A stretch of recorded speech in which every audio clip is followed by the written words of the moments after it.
श्री कृष्ण गोविंद हरे मुरारी, हे नाथ नारायण वासुदेव, प्रद्युम्न दामोदर विश्वनाथ, मुकुंद विष्णु भगवन् नमस्ते। अथ द्वितीयोऽध्यायः। यमुना आणि श्रीकृष्ण पत्न्यांचा संवाद। कीर्तनोत्सवामध्ये उद्धवांचे प्रकट होणे। ऋषींनी विचारले, सूत महोदय, आता आम्हाला हे सांगा की परीक्षित आणि वज्रनाभ यांना असे सांगून शांडिल्य मुनी आपल्या आश्रमाकडे परत गेले तेव्हा या दोन्ही राजांनी कोणकोणती कामे कशी केली? सूत म्हणाले, त्यानंतर परीक्षिताने इंद्रप्रस्थाहून हजारो मोठमोठ्या शेठ सावकारांना बोलावून त्यांना राहण्यासाठी मथुरेत जागा दिली। सम्राट परीक्षिताने त्यांच्याखेरीज मथुरा मंडलातील ब्राह्मण व प्राचीन वानर आदर करण्यास योग्य आहेत असे समजून त्यांनाही मथुरा नगरीमध्ये वसविले। परीक्षिताचे सहाय्य आणि शांडिल्यांच्या कृपेने वज्रनाभाने सर्व स्थानांचा क्रमाने शोध घेतला जेथे भगवान श्रीकृष्ण गोप गोपींसह अनेक प्रकारच्या लीला करीत होते। लीला ठिकाणांची निश्चिती झाल्यावर त्यांनी त्या ठिकाणच्या लीलांच्या प्रमाणे त्या ठिकाणांना नावे दिली। भगवंतांच्या लीला विग्रहांची स्थापना केली। त्याचप्रमाणे त्या ठिकाणी अनेक गावे वसविली। ठिकठिकाणी भगवंतांच्या नावांनी तलाव आणि विहिरी खोदल्या, पुष्प कुंज आणि बगीचे लावले, शंकर इत्यादी देवतांची स्थापना केली। गोविंद देव, हरिदेव इत्यादी नावांनी भगवत मूर्ती स्थापन केल्या। वज्रनाभाने अशा रीतीने आपल्या राज्यामध्ये सगळीकडे फक्त श्रीकृष्ण भक्तीचाच प्रचार करून तो अतिशय आनंदित झाला। त्याच्या प्रजाजनांनाही अतिशय आनंद झाला होता। भगवंतांच्या संकीर्तनामध्ये संलग्न राहून परमानंदाच्या समुद्रात डुंबत असणारी प्रजा व वज्रनाभाच्या राज्याची नेहमीच प्रशंसा करीत असे। श्रीकृष्णांच्या विरह वेदनांनी व्याकुळ झालेल्या राण्या एक दिवशी कालिंदीला आनंदित असल्याचे पाहून मत्सर सोडून सरळ भावनेने विचारू लागल्या। श्रीकृष्णांच्या राण्या म्हणाला, कालिंदीताई, आम्ही जशा श्रीकृष्णांच्या धर्मपत्नी आहोत तशीच तू सुद्धा आहेस। आम्ही तर त्यांच्या विराग्नीत होरपळून निघत आहोत, परंतु तू मात्र तशी नाहीस। याचे कारण काय? कल्याणी, सांग तर खरे। हा प्रश्न ऐकून या आपल्या सवती आहेत या विचाराने तिचे मन दयेने द्रवले, म्हणून ती हसून म्हणाली। कालिंदी म्हणाली, आत्माराम श्रीकृष्णांची आत्मा आहे श्री राधा।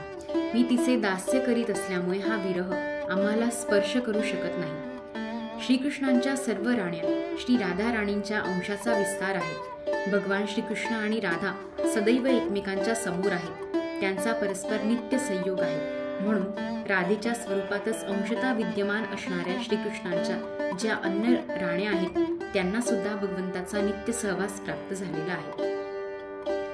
श्रीकृष्णच राधा आहेत आणि राधा श्रीकृष्ण आहेत। त्या दोघांचे प्रेम हीच बासरी आहे।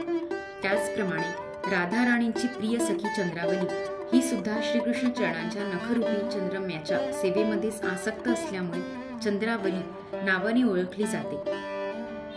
श्री राधा आणि श्रीकृष्णाच्या सेवेची लीला तिला अतिशय आवड आहे, म्हणून ती दुसरे कोणतेच रूप धारण करीत नाही। याच श्री राधेमध्ये मी, रुक्मिणी इत्यादींचा समावेश असल्याचे पाहिले आहे। तुम्हा सर्वांचा सुद्धा सर्वांशाने श्रीकृष्णांशी वियोग झालेला नाही, परंतु तुम्हाला हे रहस्य माहीत नसल्याने तुम्ही इतक्या व्याकुळ होत आहात। पूर्वी अशाच प्रकारे अक्रूर सुद्धा श्रीकृष्णांना नंदगावाहून जेव्हा मथुरेला घेऊन आला होता त्यावेळी गोपींना श्रीकृष्ण विरहाचा जो अनुभव आला होता तो सुद्धा विरहाचा फक्त आभास होता। हे रहस्य जोपर्यंत त्यांना माहीत नव्हते तोपर्यंत त्या अत्यंत दुःखी होत्या। नंतर उद्धवाने येऊन जेव्हा त्यांचे समाधान केले तेव्हा त्यांना ही गोष्ट समजली। जर तुम्हाला सुद्धा उद्धवाचा सहवास लाभला तर तुम्ही सुद्धा आपल्या पतीबरोबर नित्य विहार करीत असल्याचे सुख प्राप्त करू शकाल। सूत म्हणतात, असे सांगितल्यावर प्रसन्न असणाऱ्या यमुना राणीला श्रीकृष्ण पत्न्या पुन्हा म्हणाल्या। त्यावेळी त्यांच्या मनात उद्धवाला भेटून त्याच्याकडून प्रियतमाचा नित्य सहवास कसा घडेल हे जाणून घेण्याची इच्छा होती। श्रीकृष्ण पत्न्या म्हणाल्या, हे सखी, तू धन्य आहेस, कारण तुझा कधीही पतीशी वियोग होत नाही। जिच्या कृपेने तुझे इच्छित तुला प्राप्त झाले तिच्या आता आम्ही सुद्धा दासी होऊ। परंतु तू म्हणालीस की उद्धवाशी भेट झाल्यावरच आमचे सर्व मनोरथ पूर्ण होईल, म्हणून हे कालिंदी, त्याची भेट कशी होईल ते सांग।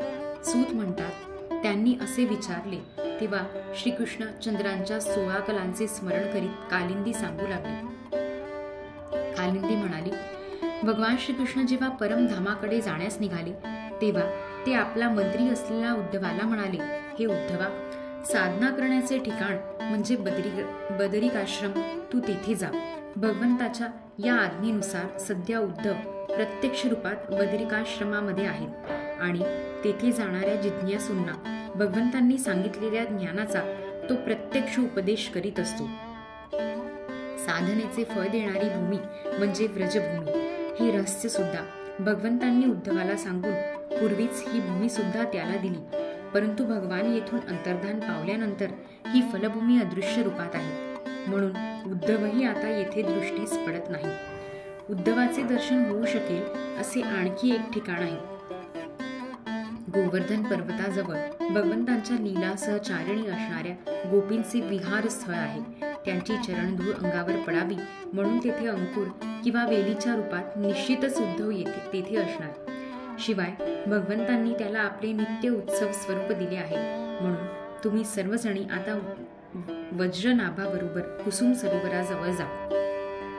तेथे भगवत भक्तांना एकत्र आणून वीणा, बासरी, मृदंग इत्यादी वाद्यांसह भगवंतांचे नाव आणि लीलांचे कीर्तन असलेल्या सरस संगीताने उत्सव सुरू करा. जेव्हा अशा प्रकारे तेथे मोठा कीर्तन महोत्सव चालू होईल तेव्हा निश्चितच तिथे उद्धवाचे दर्शन होईल. तो तुम्हाला सर्वांचे मनोरथ अतिशय चांगल्या रीतीने पूर्ण करील. सूत म्हणतात, हे ऐकून प्रसन्न झालेल्या त्यांनी यमुना देवीला नमस्कार केला आणि तेथून परत येऊन वज्रनाभ आणि परीक्षित यांना सर्व वृत्तांत सांगितला. ते ऐकल्यावर परीक्षिताला अतिशय आनंद झाला आणि तो त्याच वेळी त्याला बरोबर घेऊन त्याच ठिकाणी आला व त्याने ताबडतोब सर्व कामांना सुरुवात केली. गोवर्धन पर्वताच्या जवळ वृंदावनात कुसुम सरोवरावर जे श्रीकृष्ण सख्यांचे विहार स्थळ होते तेथे श्रीकृष्ण कीर्तनाचा उत्सव सुरू झाला. कीर्तन महोत्सवाने श्री राधाकृष्णांची लीलाभूमी जेव्हा साक्षात साकारली तेव्हा तेथे आलेले सर्व भक्तजन एकाग्रचित्त झाले. तेव्हा सर्वांच्या देखतच तेथे वाढलेल्या गवत आणि वेलींच्या झुडपांतून प्रकट होऊन उद्धव सर्वांच्या समोर आला. त्याचे शरीर श्याम वर्णाचे होते. त्यावर पीतांबर शोभून दिसत होता. त्याने गळ्यात वनमाला आणि गुंजांची माला घातली होती. मुखाने तो सदैव गोपी वल्लभांच्या मधुर लीलांचे गायन करीत होता. उद्धवाच्या येण्याने त्या संकीर्तनाची शोभा अनेक पटींनी वाढली. स्फटिकाने मढलेल्या गच्चीवर चांदणे पडल्यावर जशी शोभा वाढते तशी. त्यावेळी आनंद समुद्रात डुंबणारे सर्वजण इतर सर्व विसरून गेले. थोड्या वेळाने जेव्हा ते शुद्धीवर आले तेव्हा मनोरथ पूर्ण झाल्याने त्यांनी उद्धवाची पूजा केली. अध्याय 2 समाप्त.